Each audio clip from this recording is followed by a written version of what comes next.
Part 4.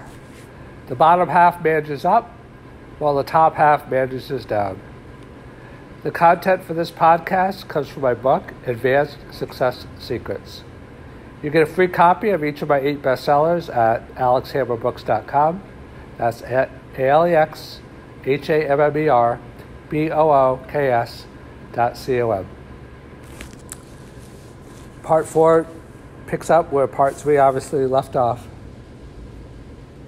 Kind of like the legendary boxer Ali, I guess, when he employed the rope-a-dope strategy.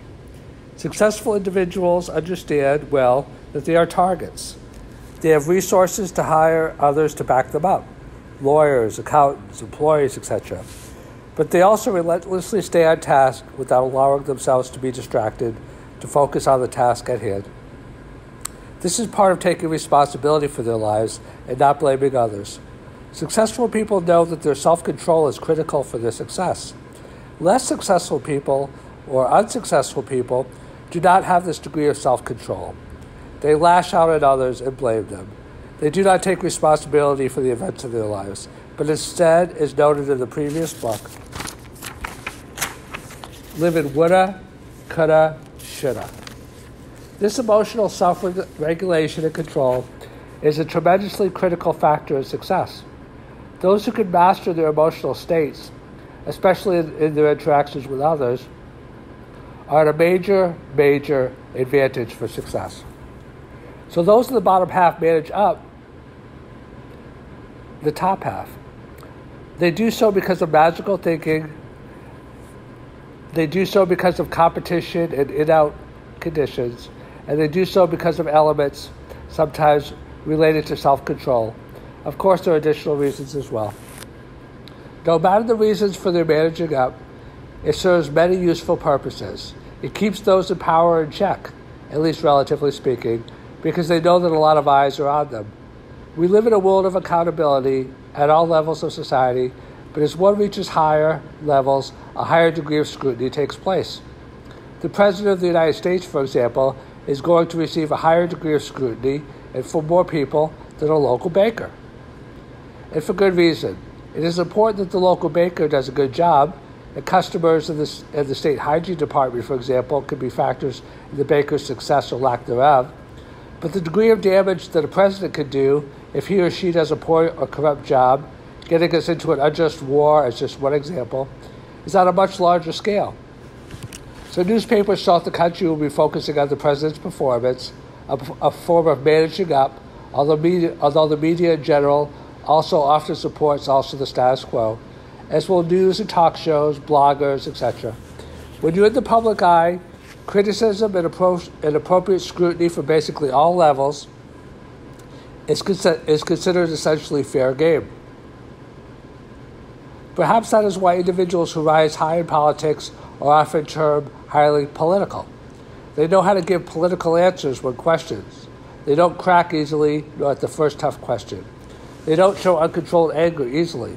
Sometimes the anger shown is in fact for effect. And they are, if they are to be successful, able to talk to and relate to a wide swath of constituencies and show interest and knowledge about their situations and plights.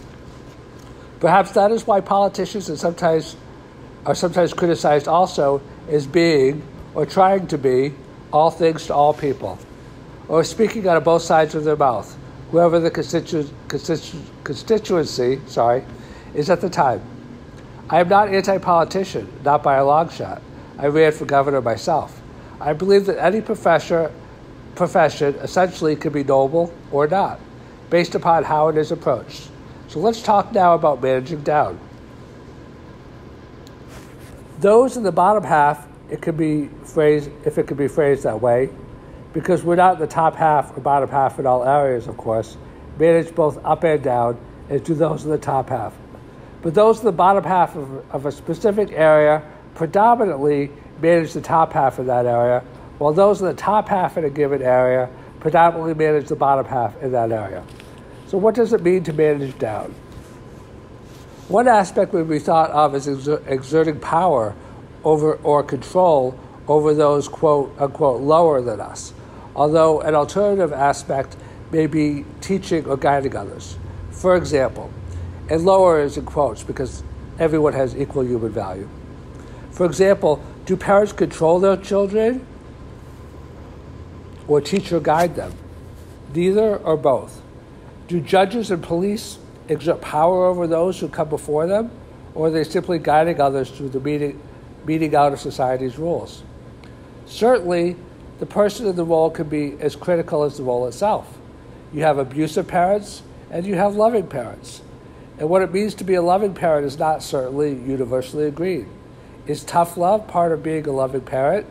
Is nurturing essential for being a loving parent? What if it bleeds into fostering dependency or enabling? One of the ways in which the upper half manages the bottom half is by roles. Teachers teach. Parents parent. Judges judge. Police police.